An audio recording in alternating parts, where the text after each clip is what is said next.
Good afternoon, everyone, and welcome to the 72nd of the COVID calls. This is a daily discussion of the COVID-19 pandemic with a diverse collection of disaster experts. My name is Scott Gabriel Knowles. I'm a historian of disasters at Drexel University in Philadelphia. Today we have a discussion of environmental justice as part of our ongoing collaborative sessions between COVID calls and the Academy of Natural Sciences. You can catch COVID Calls live every weekday at 5 p.m. Eastern Time on YouTube. Just go to the COVID Calls YouTube channel to watch. You can also hear COVID Calls recorded as podcasts on Spotify, iTunes, Podbean, or anywhere you get podcasts. Then you can also keep up with COVID Calls via Twitter using the handle @USofDisaster or @COVID Calls. Please do help spread the word and send suggestions for guests and topics. Please feel free to suggest yourself as a future guest. As of today, June 23rd, 2020, there are 9,158,912 confirmed cases of COVID-19 globally, according to the Johns Hopkins University Coronavirus Resource Center. That's up from 9,006,757 cases reported yesterday. Of those, 2,329,637 are in the United States. That's up from 2,289,168 reported yesterday. There are now a total of 120,913 deaths from COVID-19 reported in the United States, up from 120,106 reported yesterday. As a way to bring some humanity to the numbers, I've been reading a life story or a story of advocacy for COVID-19 sufferers every day, and I'd like to continue that now. The headline is, "She dreamed of leading the Navajo Nation with respect and dignity, then she caught COVID-19." This appeared in the Washington Post, May 19th, by Marissa Iati. An administrative assistant for the Navajo Nation's Denahatso chapter, Valentina Blackhorse, dreamed of someday leading the entire tribe. Blackhorse, 28, pored over books about her culture, choosing the issues she cared most about. Among them, the elderly, protecting tribal land, and opposing the installation of pipelines. One day, she told her family she would run for a Navajo Nation Council delegate position or even for president. Valentina died of COVID-19 on April 23rd, a day after she learned that she had tested positive for the novel coronavirus. She left behind her boyfriend, Robbie Jones, and their one-year-old daughter, Poet, named after a character in a graphic novel. Blackhorse has been one of the Navajo Nation's most high-profile losses since the coronavirus took hold in March. The pandemic has since torn across the reservation, causing more than 2,757 infections and 88 deaths, and those numbers are as of late May, the same number of casualties as Arkansas, which has a population 17 times larger.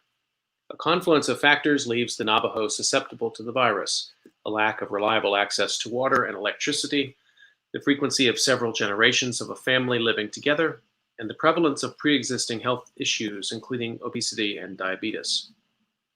Epidemics prey on these vulnerabilities. David Jones, a professor of the culture of medicine at Harvard University, called viral outbreaks diseases of poverty, diseases of marginalization, diseases of lack of access to health care and public health. Social distancing is really difficult if you have a family living in a relatively small house, he said. Washing your hands 3 times a day is really hard when you're on a reservation where many houses have no water. As a child growing up in Kayenta, Arizona, Blackhorse was a tomboy who loved to hike and get her hands dirty, playing with sticks and mud. Her love of the outdoors helped her to bond with her father, who taught her to build a shed and change the brake pads on a car. When her dad got a new engine for his 1977 Ford, Blackhorse sat in the truck to help him install it. She carried her automotive skills into adulthood and always changed the oil and replaced the headlights in her family's truck, said her younger sister, Danielle Blackhorse. As she got older, Valentina started participating in pageants that required her to display a traditional Navajo or modern skill and speak fluent Diné, the Navajo language. She won her high school's pageant in 2008-9 and later served as Miss Diné College and Miss Western Navajo. It is indeed big shoes to fill because you're a role model, not only for the younger generation, but for your peers and for the older generation because they expect you to carry yourself with respect and dignity, Blackhorse said in a statement in 2011 after she was named Miss Diné College. During my reign, I want to bring awareness to certain aspects of life, which are health, education, involvement in our heritage. Black Horse also was a jingle dress dancer who performed at community powwows like the annual 4th of July celebration. She would say that being around other dancers, hearing the drums and the songs, it refreshed her in a way. Danielle said it brought joy to her. Black Horse studied social behavioral science at Diné College, a tribally controlled institution, but left before graduating to help support her family. She worked at McDonald's, Chevron, and Sonic, where she met Jones, who became her boyfriend and the father of her child. When the coronavirus began to spread across the United States, Black Horse consistently wore a mask and gloves and reminded her parents to do the same. But as careful as she was, she came down with COVID-19 after Jones got the virus from, he thinks, his job as a detention officer with the Navajo Department of Corrections. Jones said he urged Black Horse to go to her parents' house with Poet, but she refused to leave him. She brought him food and water while he stayed isolated in a room of their house. About a week later, her back and knees started to ache and breathing became difficult. Black Horse's health declined quickly the night after she tested positive for the virus. Jones said they went to Kayenta's health clinic and the staff summoned a helicopter to fly her to a hospital in Flagstaff, 130 miles away. The helicopter, Jones said, was too late. He said the doctors told him that Black Horse probably would not have survived even if she had made it to Flagstaff. They said her rheumatoid arthritis, a condition that causes joint pain and stiffness, may have contributed to her death. In the short term, Jones will leave Poet with Valentina's parents when he goes back to work at the correctional facility. He doesn't want his daughter to get the virus too.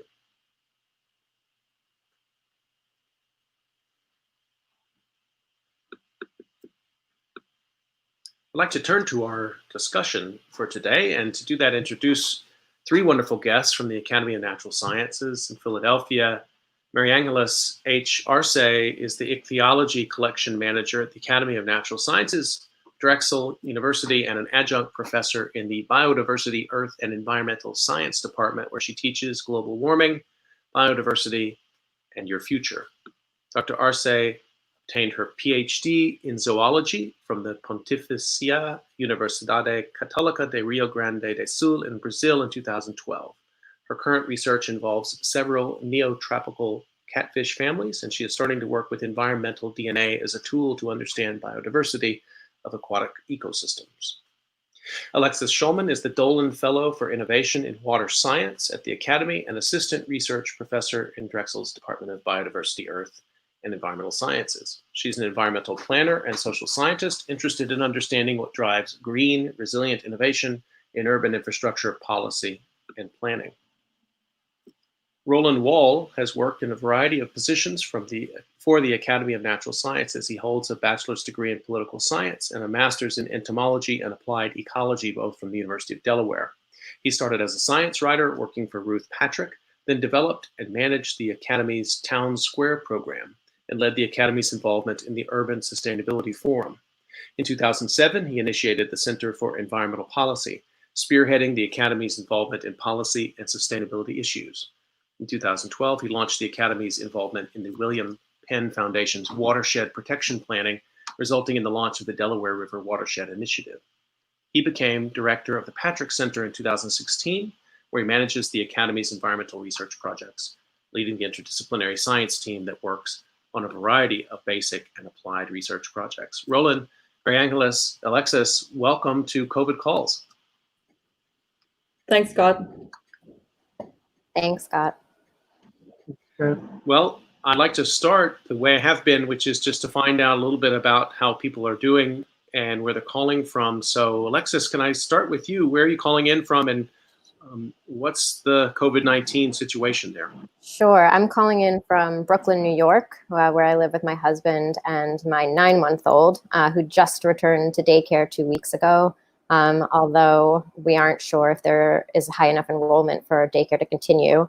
In the meantime, New York has entered its phase 2 reopening. So we see some restaurants opening street side seating. People appear to be using it, going out. I'm not quite ready to do that.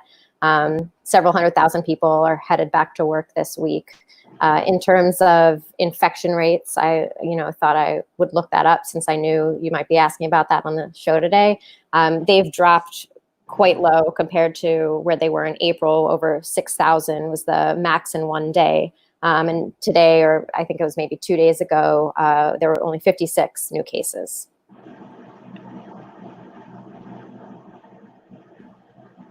While I've got you on the topic of the situation there, would you mind giving us an update on the George Floyd protests that may be happening still? Protests are ongoing across the city. Since we're juggling work at home and childcare, we've been sort of taking turns going to these protests.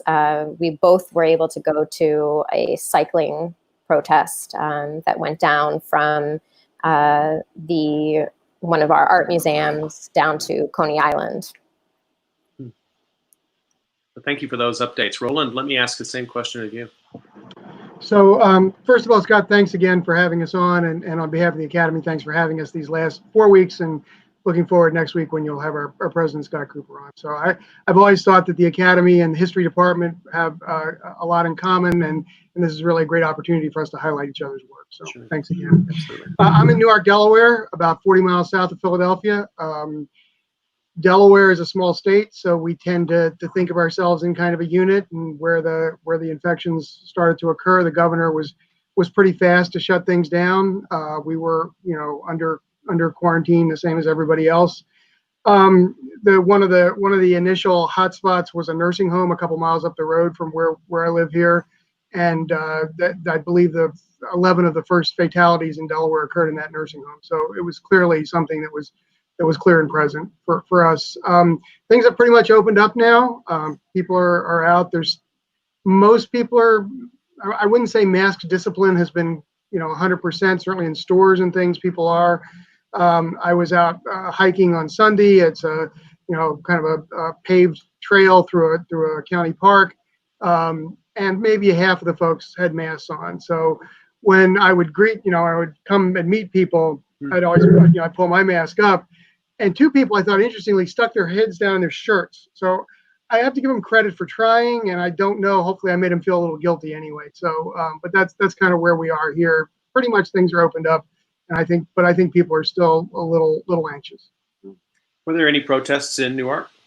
There have been Wilmington, Newark, some of the small towns downstate in Delaware, which was really surprising to me. I grew up down there and could not believe that Dover was quite active, has been quite active, but even very small towns that I would never have thought could have gotten a protest up did. And we've participated in. There was one here in Newark, which was very calm, and everybody was very kumbaya with it all. But there's been a little bit of tension, I think, in Wilmington and Dover in particular. So yeah, it's definitely, it's there. It's pretty much every day. So. Mariangela, same question to you. Where are you calling in from, and what's the situation there with the pandemic, and also with any kind of protests that may be going on? Thanks, Scott. I'm in Philadelphia, in the center city. I'm close to the Art Museum. The situation here is we are in green phase and moving July 3rd to yellow phase and moving July 3rd to green. So most of the stuff is open right now. People is practicing social distancing in all the restaurants and things. As Roland was saying, you see a lot of people not really kind of trying, but not really making it through with the mask and things like that. I'm still seeing a lot of people in the streets. And as Alexis was saying, I'm not ready to go to a restaurant or something like that. I think we still need to be more cautious with what's going on. I think one of the reasons why we are opening, and I understand that, is a political reason more than an economic thing, more than the virus is gone. So I think I'm still gonna keep a little bit of the distance. And with the protests that they are ongoing still, as I was saying earlier, you guys might hear helicopters at some point. Like, I live in an area that is pretty central, so they fly around every day. At least you hear them once or twice during the day. So it's been quite something to see, of course, everything that's happened in Philadelphia, the first wave of protests, but then the Rizzo statue coming down, and now it's moved to discussion about the Columbus statue, and some vigilantes protecting the statue, and some back and forth around that. I think that's, as a person who lived in Philadelphia for many years, I don't live far away now. Those seemed immovable objects not that long ago, and now we're having this debate. I was just thinking about that. I forgot to say that it was like amazing that the statue is finally done, and they paint the mural that was also in the Italian market, Rizzo, which was like this. There was so many times discussions about like putting the statue down, and never happened, and then it finally did. So yeah, it was amazing. I think it was a powerful thing.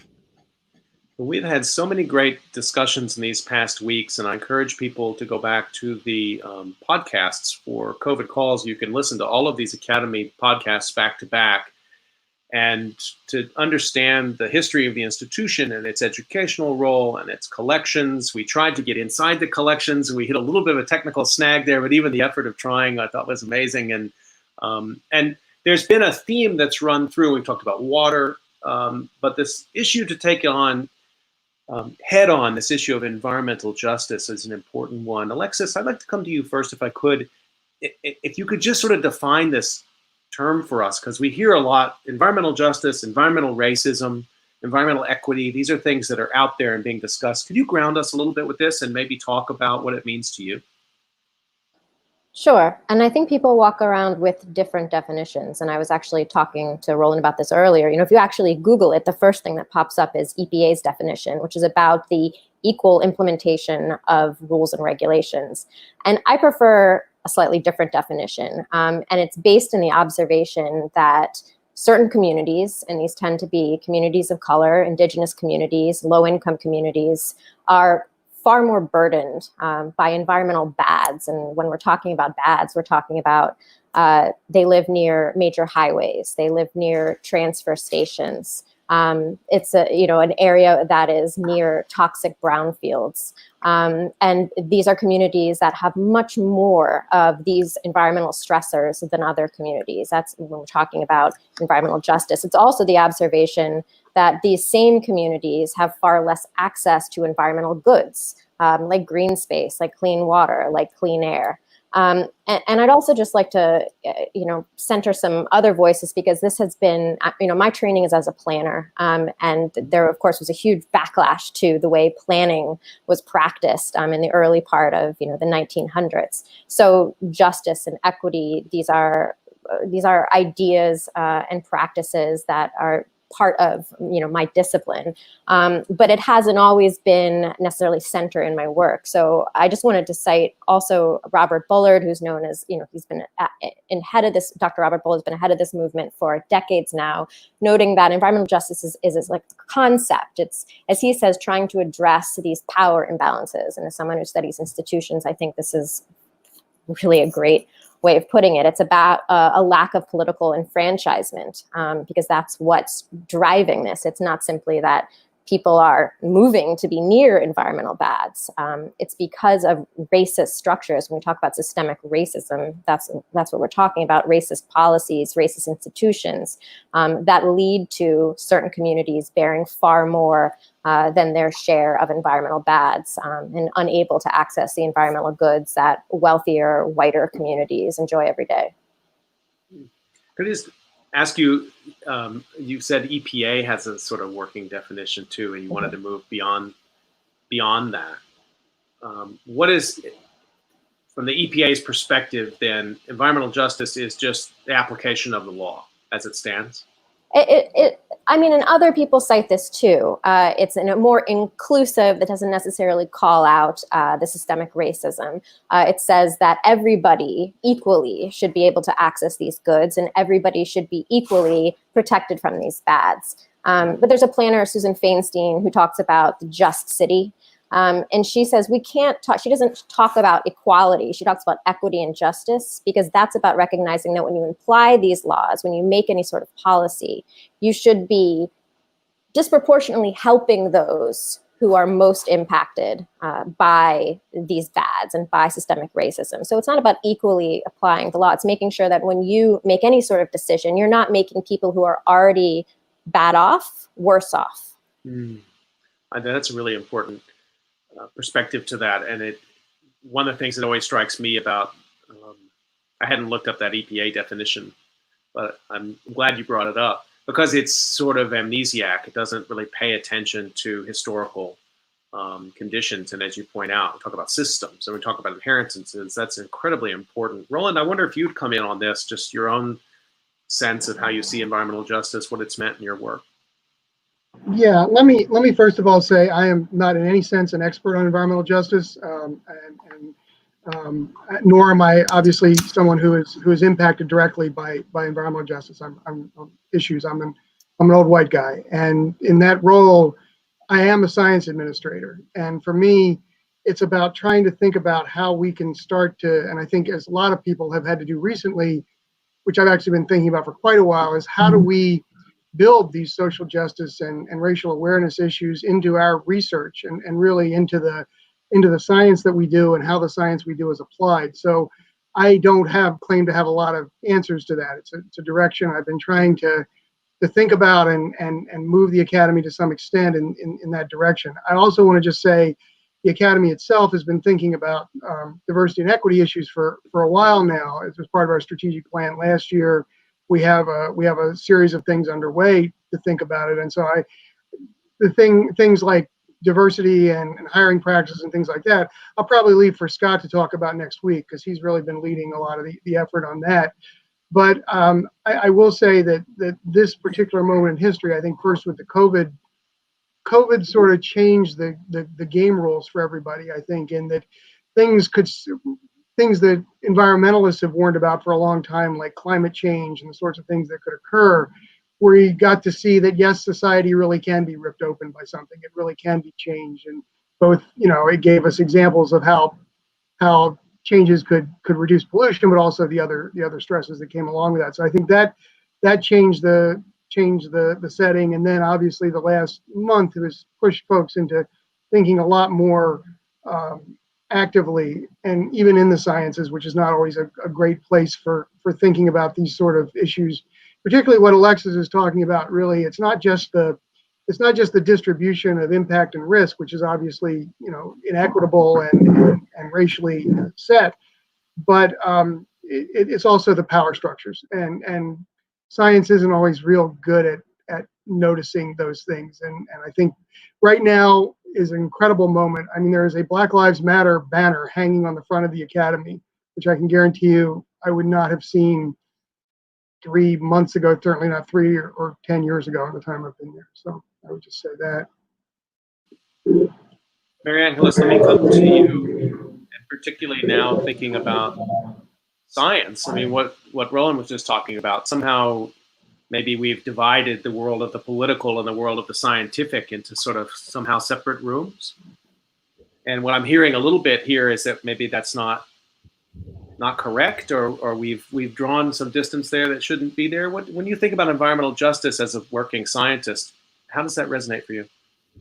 Well, I think, as Roland was saying, it's kind of that intersection between the social justice and the environmentalism, right? And I think it is important that science provide that information and create those spaces for people to get more knowledgeable about what's happening and being able to maybe react to these situations. I think Alexis was mentioning that it is about it has to be more with equity than equality, and I agree with that. It's not about just that like it's all inclusive, but given that protection and extra protection to the people who is more affected with it. So that would be an example of equity.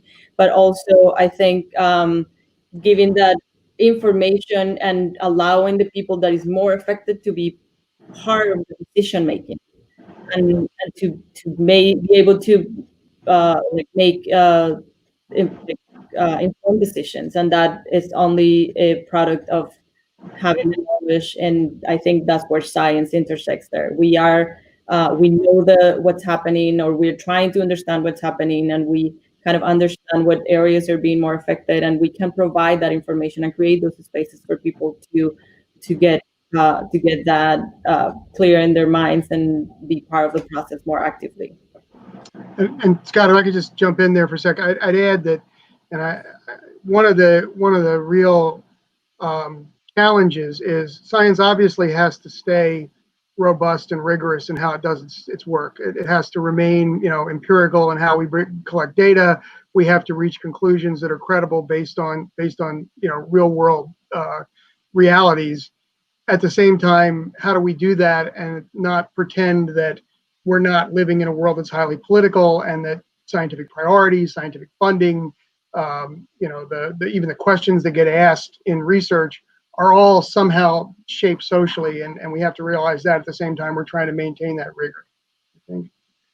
And sorry, and if I can add to that, I think that science, we like to think that we have been removed from some of these things, but I don't think so. I think we have been complicit of certain things. Like some research has been done, like if you think in the past where there was studies measuring like skull dimensions just to prove that there was certain races that were more intelligent than others, and that's science, and people was doing science, and they were complicit on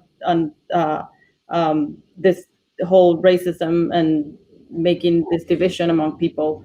We were all part of that, So I think as much as like we keep saying that we are not part and we have remained neutral, we haven't. And I think we need to start taking a stand that it's more into looking for that equity and equality. So when we try to bring this into a discussion of COVID-19, Alexis, maybe I'll come to you first on this. When we talk about who's being impacted by COVID-19 and then try to somehow map that onto this discussion of environmental justice, what's the overlap? Yeah, that's a really great question. And I'd sort of start by saying that when data first started coming out in mid-April, it was very quickly obvious that COVID infection rates and mortality rates were disproportionately impacting these same communities that I was just talking about earlier. And we've been to these environmental justice communities, primarily communities of color, indigenous. You mentioned the Navajo. The Navajo Nation's been hit very hard by COVID.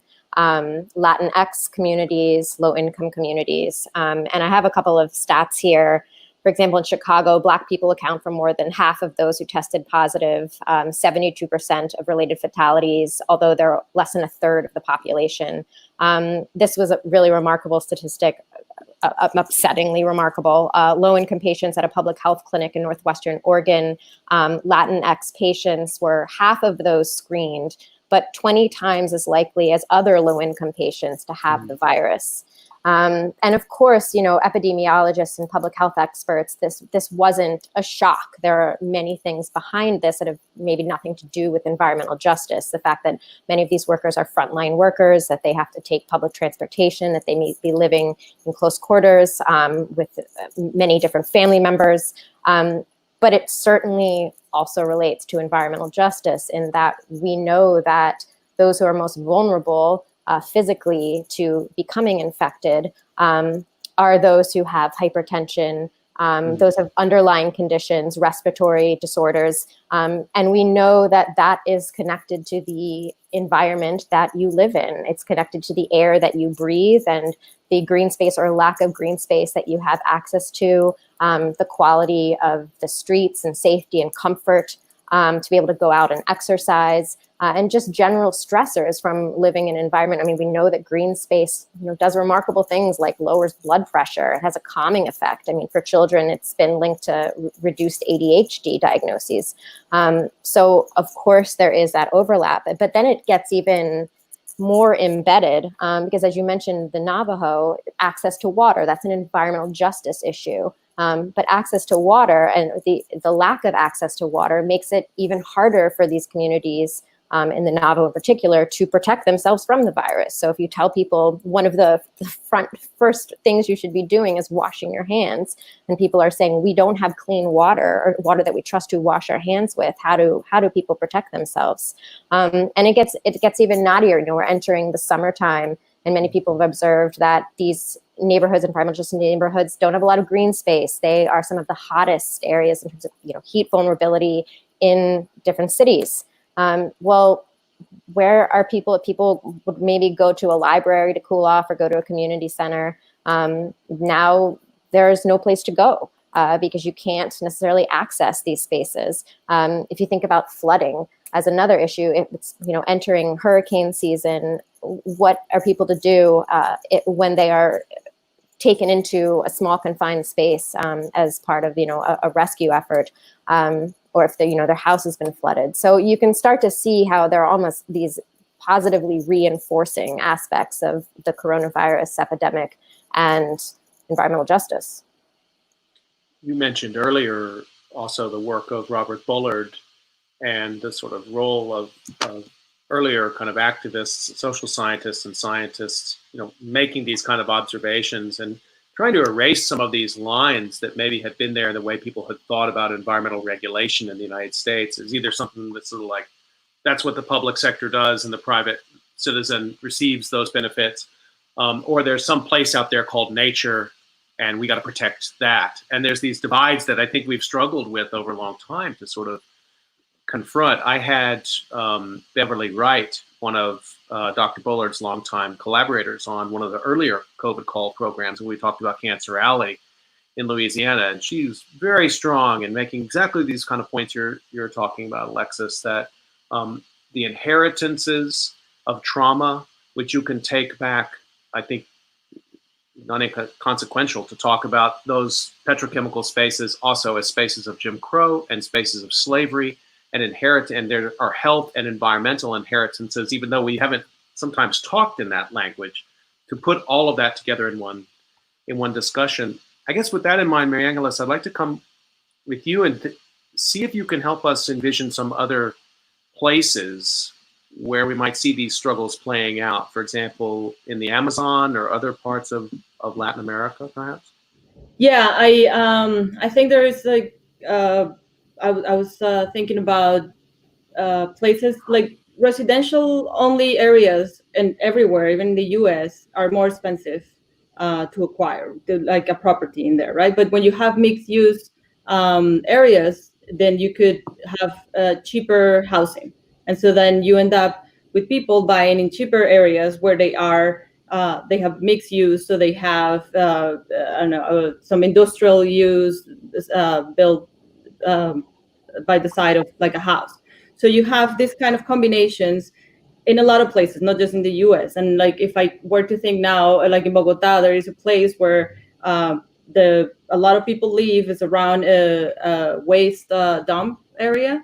And a lot of these people has kind of occupied the area without even like paying for living there, because it's easy because nobody's paying attention. But with this whole they have a lot of like health problems, and of course they are being affected by COVID like harder than any other people. And then there is a lot of like, now we're generating more trash, and so the waste dump is at capacity for a long time. It has been. And so, but still they still come and put all the stuff in there. We're generating more trash, different type of trash. There is the collection is now like scheduled different, so they're being more affected for these things. Like, that's one example. Other things that I think we talked before, even when we were talking about biodiversity, is like areas in the Amazon where people that like the vigilantes, if you want to put it like that, of the forest, all of that. This is the people that is getting more affected by COVID, and there is no legislation that is helping them. And I just saw in the news this week, one of the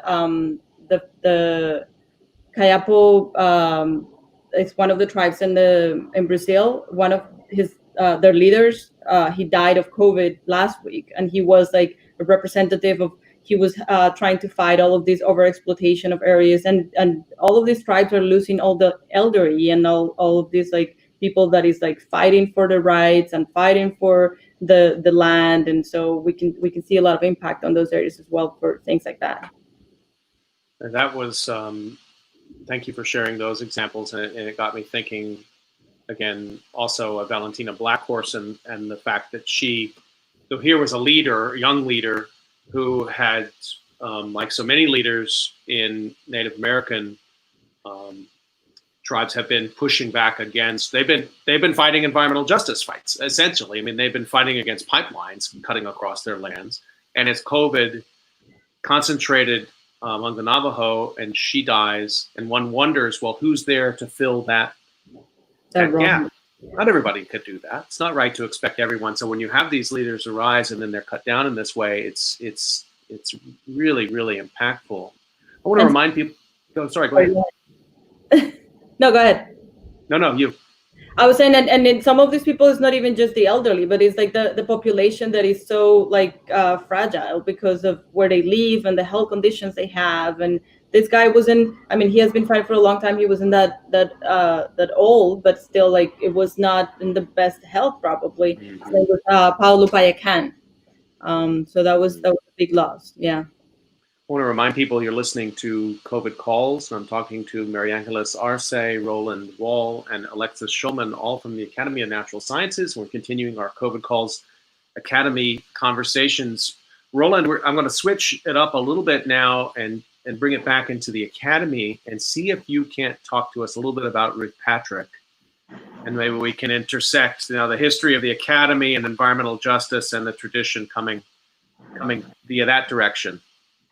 So sure, we never lack for stories of Ruth Patrick and the role that she had in founding the Patrick Center. So first of all, the Patrick Center itself, which I have the privilege to run right now, is a freestanding environmental studies center that exists as a division of the Academy of Natural Sciences. So unlike it's a little unique in having a natural history museum that has really a much more process-oriented environmental group working within it of scientists. We have about 30 staff, eight separate sort of disciplinary sections like fisheries and chemistry and things like that.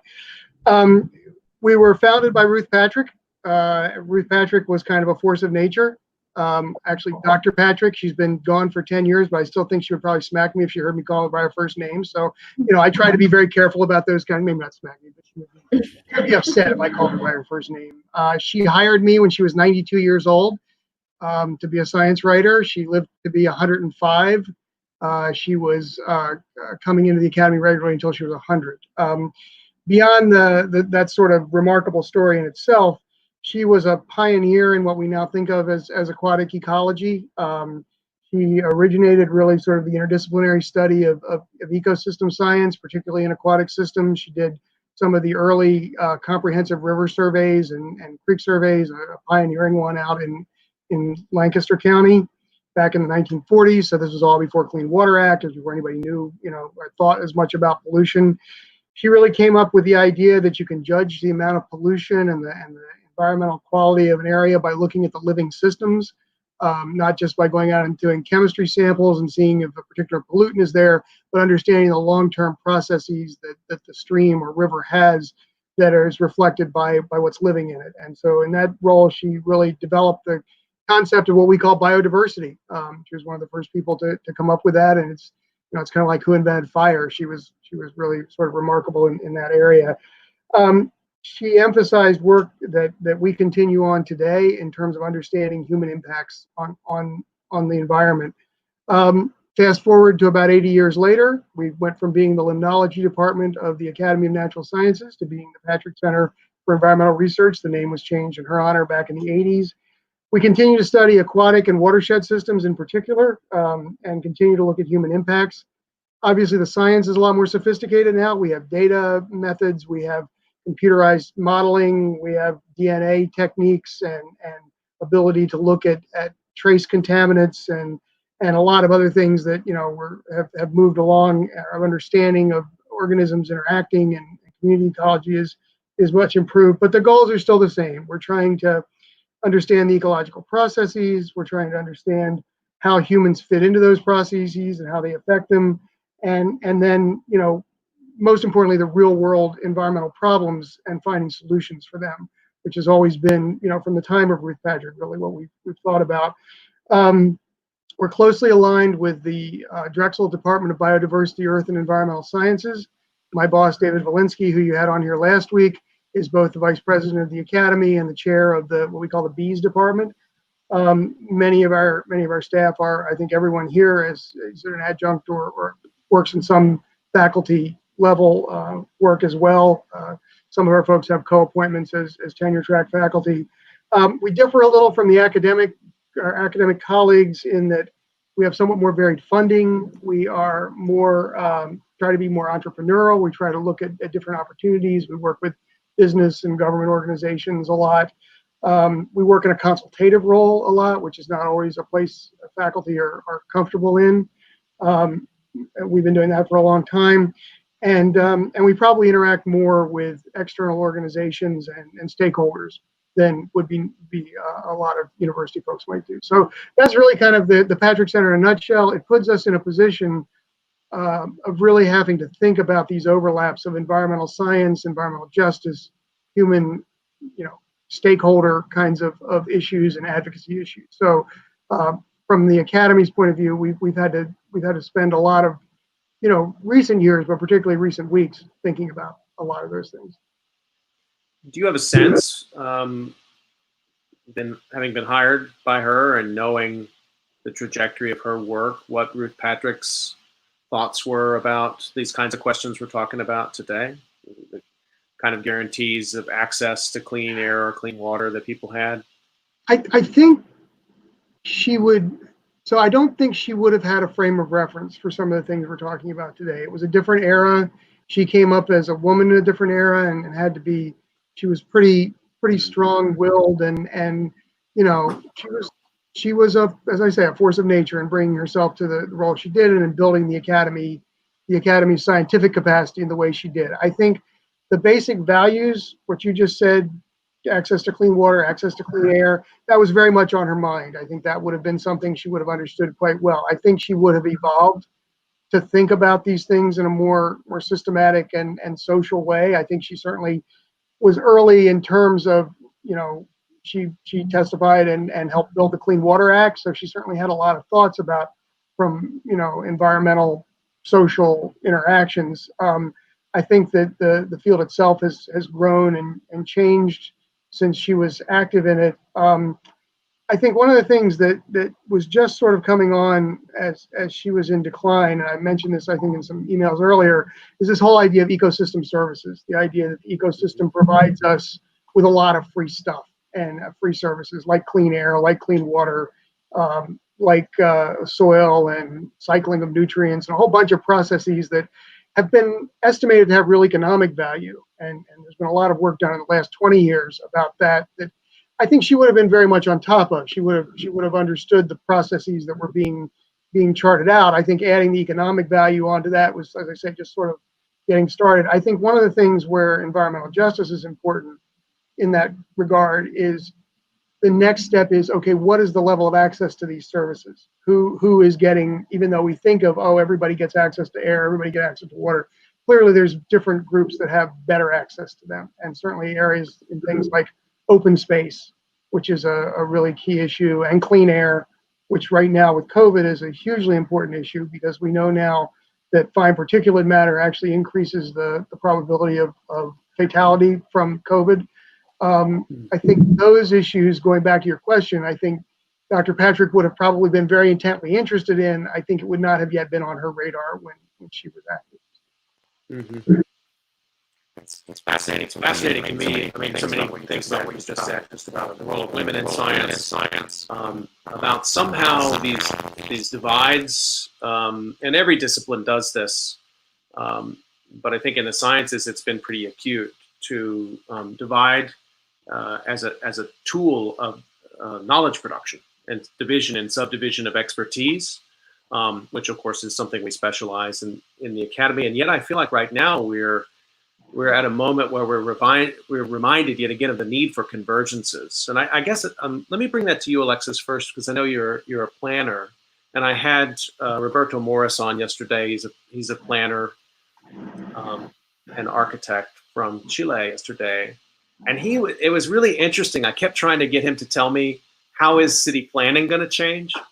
We didn't talk about environmental planning per se, but he's very attuned to that. And he would not answer my question. And I've known Roberto for a long time. He said, no, I want to talk about how the planners are changing, not how the plans are changing, which I thought was a nice correction for me. But so I need you to tell me then, how are the plans? Well, not necessarily, but how is planning changing as a profession in this moment? What kinds of questions are planners asking now, even in the last month, that maybe they weren't asking before? Right. Well, to answer that question and ground it at least in the events of the last few weeks, and the protests that we're seeing and the demands to recognize that Black Lives Matter, I want to say a couple things about environmentalism that have been said by other people before. And I particularly want to highlight the work of Josita Taylor. Dr. Josita Taylor is at University of Michigan. And she, in 2014, did this sort of groundbreaking study that looked at diversity within environmental research organizations, NGOs, and government. This is environmental work and environmentalism. And you know, for your listeners who don't know, the history of the conservation movement is a very white, middle to upper class history, where other voices haven't necessarily at all been part of that conversation. And she looked at diversity in these organizations, and what she found was that though there have been efforts to increase the number of people of color in NGOs and government agencies and foundations, it hasn't been very successful. There have been efforts over the past few decades to try to do this. So she notes that people of color are 36% of the US population. They don't exceed 16% of the staff in any of the organizations that she surveyed. And this is across the board, particularly on the boards of these organizations, but also among leadership, and also among staff that had been hired in the past 3 years. And I think this gets to the core of we look at these environmental justice issues, but we should ask, how did it get this way, and how is it being perpetuated? How is it being reproduced? And if the organizations that have power, that are shaping policy, that are doing the science that informs policy or that identifies new problems, if that's a homogenous group, we're going to miss these problems. We're going to miss these issues. We're not going to put the resources into them that should be put into them. And again, this gets back to what Bullard is saying about disenfranchisement, about power, and about redirecting resources. So I think that's a challenge to me, the challenge to these organizations, and there's plenty of good information out there about how to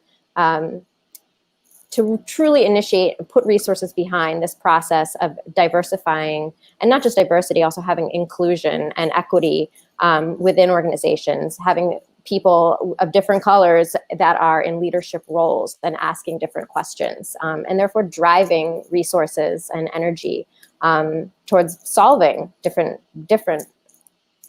types of society's issues.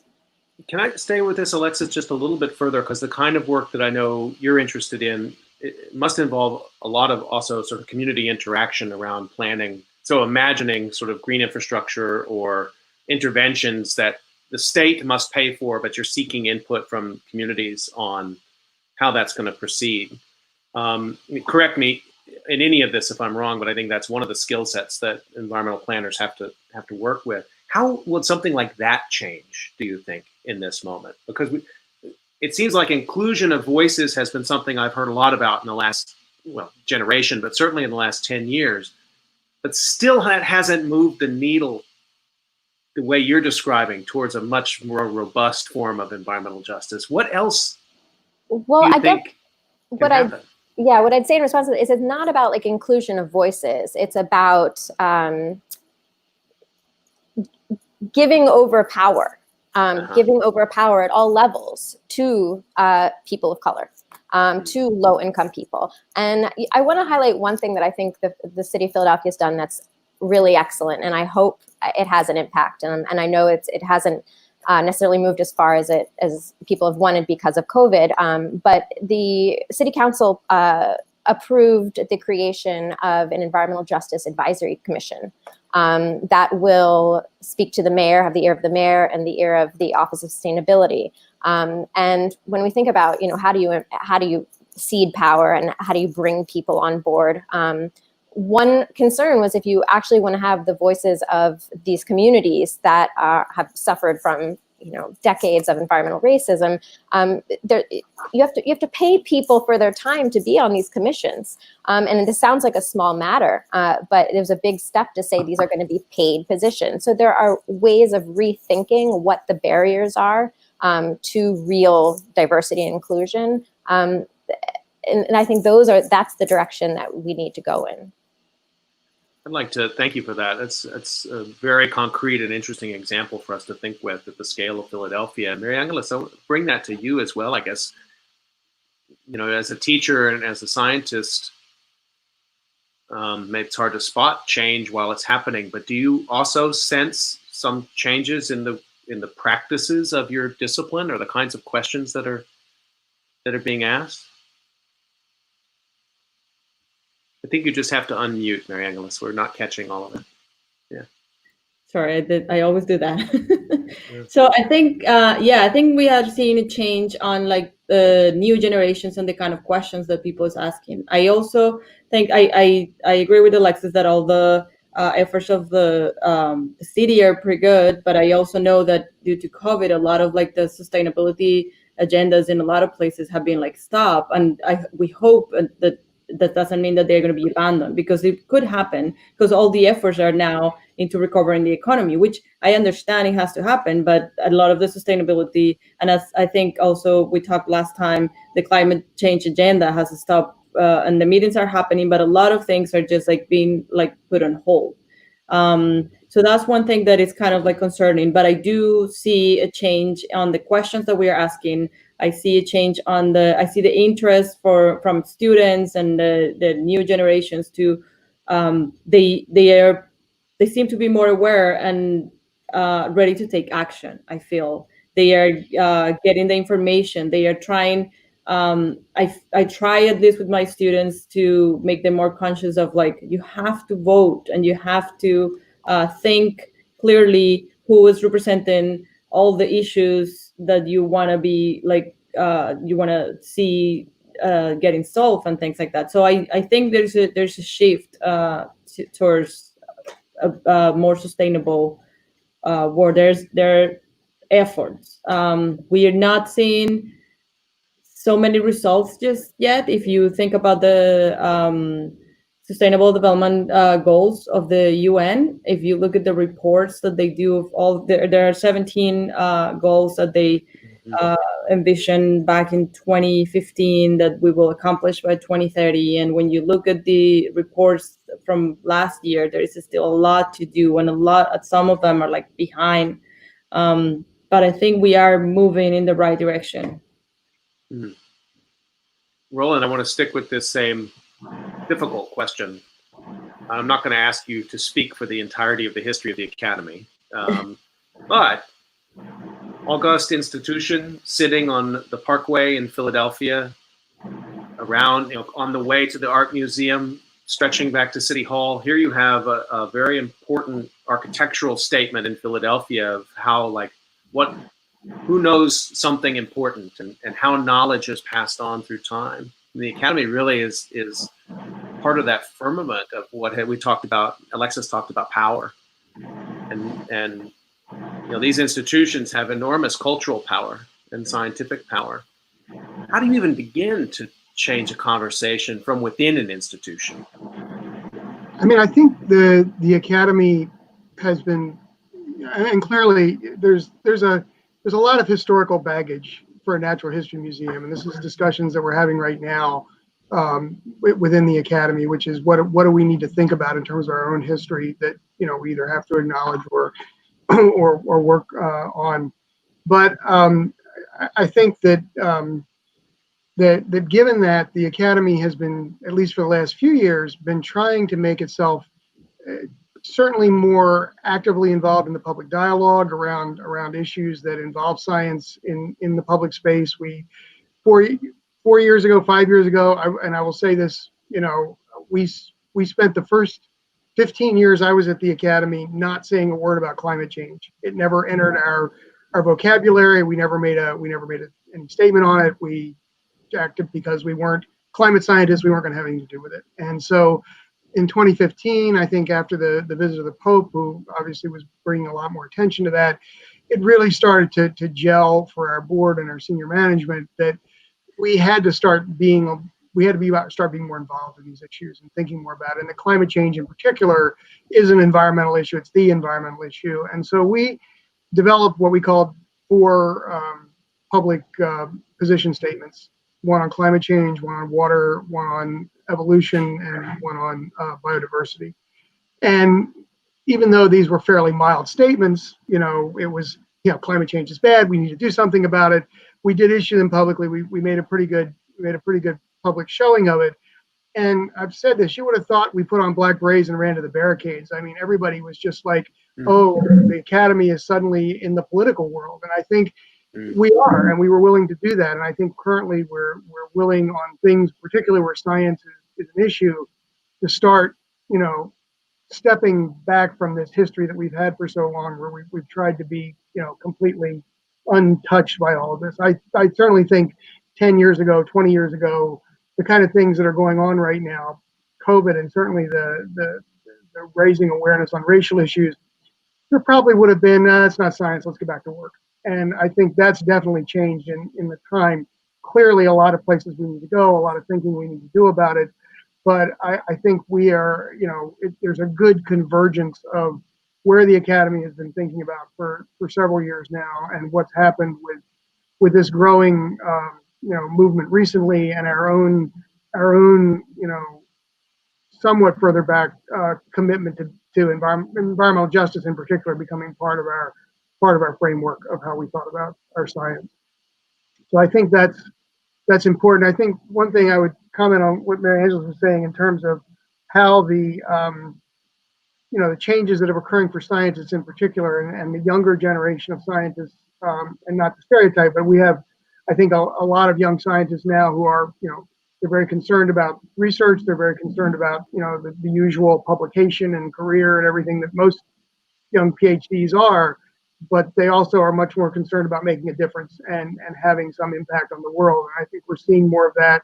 I think we're also seeing the market change, if you will, for research. We did a focus group last year with people who are consumers of science, foundations, nonprofit organizations, people that have hired us in the past to do studies.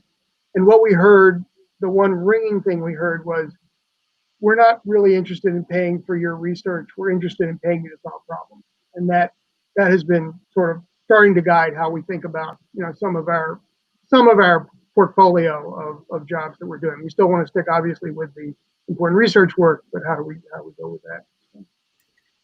Scott, if I comment that, also I just thinking, Roland was saying, like 15 years ago, like it was not like a thought about like all of these issues, but I want to emphasize the fact that even though this kind of issues weren't on the thought of like the research of the Academy, we have been an institution active for more than 200 years, and we have data that can inform all of these issues. And so we have everything, all the collections, everything in the databases. And so if you want to look back at all of those data, and this is open for everybody, so you could just like inform a lot of the changes that the ecosystem have, like during the several years. You have 200 years worth of data, and then you could apply that to things that are happening right now. So we have a lot of powerful information in there that it needs to be used for creating this new generate this information to help people. And I just jump in what Alexis was saying as far as the distribution of power and how power works. I think a lot of this is going to be how we phrase our questions going forward, and who's phrasing them. And so we've had discussions there as what's the right things to be measuring? What are the right metrics we should be using? Lynn Perez, who's our lead data science person, and I had some discussions last week about where do we, not just look at what's happening in a watershed, looking at the processes of loading or whatever it may be that we're looking at, but what does that mean in terms of things like the downstream communities? What does it mean in terms of the demographics of the folks who are being affected? We need to start factoring that into our research and into how we pose our research questions. This has been a tremendous conversation, and then in the last 7 minutes, my head is just like, there's so many ideas that you're bringing forward, and one of them I just want to react to. Roland, it strikes me as a historian of science by training that this idea that a natural history museum could have ever seen itself as apolitical is kind of astounding, and I think people probably listening to this would say, what are the how could they ever think that wasn't true? They were making collections of scientists going all over the world, many places that were colonies, and they were collecting all manner of specimens and bringing them back to Philadelphia. And Lewis and Clark are doing this, and these things reside there. Of course, it's political, but it speaks back to something we've been talking about through this conversation, is that environmental science and justice have often been treated as separate conversations, and science itself and justice seen as somehow separate. There's a role for an activist and there's a role for a scientist, and the museum is where you go to learn science, not where you go to understand how justice works in the world. And I think that's, I don't want to skim over that too quickly, because what you're describing is potentially an inflection point, not where we just say, okay, I think this is important to acknowledge, but back to Alexis's point, maybe we really need to change who's at the table framing these debates. Not just that we frame them and then we get input from the community about our framing, but the whole table is going to change. As you know, maybe. Scott, I'm a frustrated historian myself, even though we're all frustrated historians, Roland. It's fine. Don't sweat it, dude. But having the opportunity to look at history and being in an organization like the Academy, which has such a deep history, have thought a lot about what that means and the desire for, well, we're going to be apolitical, but you can see from the start that was never the case, and it's easy to be apolitical when you're already the ones in charge. And so I think that was kind of who was running, who's been running things. And I think even around things like scientific questions, Naomi Oreskes writes about the need for greater diversity in how we pose questions and how we build ideas as a tool of objectivity, of increased objectivity. This is not about reaching more subjective judgments of things, but it's really about making truly objective decisions based on the full range of ideas and data. So we're almost up on time here. I guess I want to just do kind of a final lap with you all and see if there's something you wanted to react to what we'd said. I did want to circle back also Mary Angeles' very important point about how the Academy is actually very different, very special institution because of this tremendous data sets, this archival legacy. And then you just very neatly, somehow effortlessly reframed that as an open data sort of gambit. Like, this is a way you intervene in discussions about environmental justice, that you somehow make these data sets available. But that's not so easy, is it? So we do have all of our collections are digitized, and we have everything available for people to research. And the collections are, when we are open, the collections are open, and you as a researcher or even as a citizen, you can come and visit. So this is information that is available, and more like all the proposals that we put to National Science Foundation, there is always components to open more and more the data, or to do a lot more outreach with all of the things that we gather. So it's not that we are starting from zero and we have to now think about how to make this available. We have it already. We're trying to perfect it and complete it, but one of the things that we're trying to do is we have all the databases of all the collections kind of separate. We're trying to unify everything to make it a lot easier for everybody else that is not a scientist, that is doing science and wants to learn more about the natural world. Alexis, can I bring you in either on that point about sort of open data access, which I know also connects with your work, or anything else you'd like to comment on? Yeah, sure. And I'll commend the Academy for taking this direction before I even joined, which is engaging in it's civic science, community science. It used to be called citizen science, but that is, again, drawing these boundaries where we don't want to draw them. And that is an effort that is going forward now. And in terms of investigating how the knowledge and expertise at the Academy can be linked up in support of answering some of these questions that aren't being answered in EJ, in environmental justice communities. And again, that's part of this reframing of, who's asking the question, how is the science even done? So it's not just the scientists doing it. I mean, this is in some sense, a pretty radical political act, community science.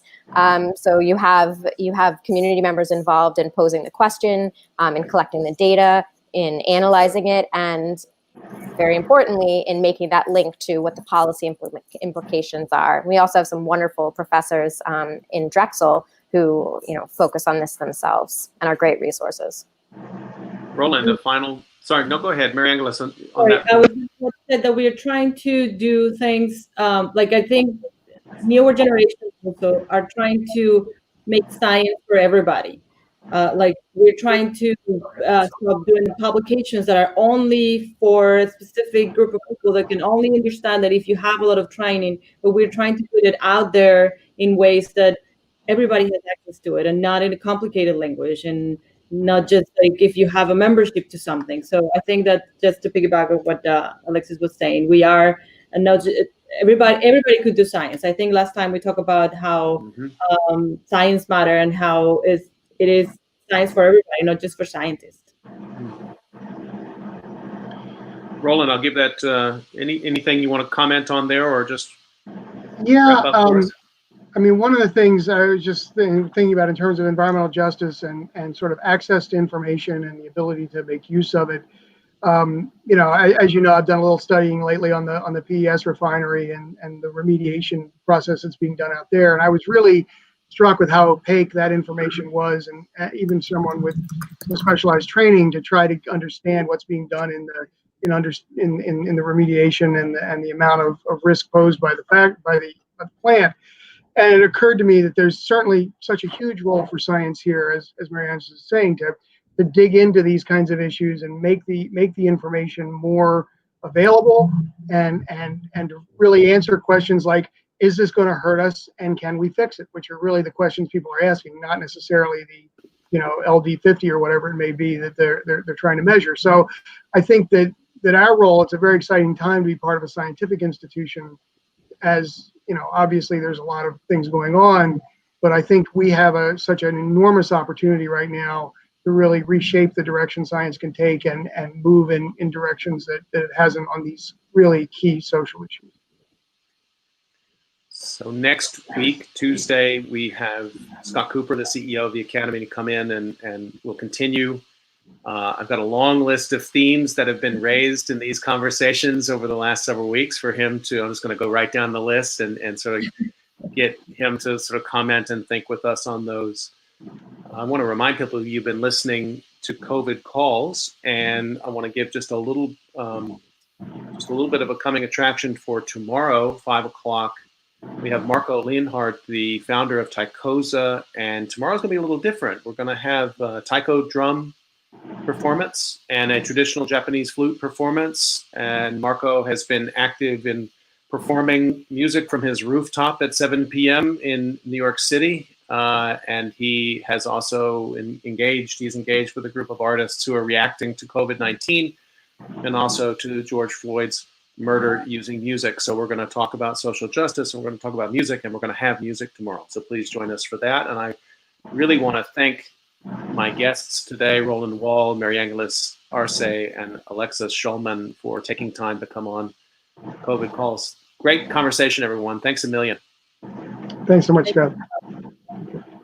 Thanks, Scott. Okay.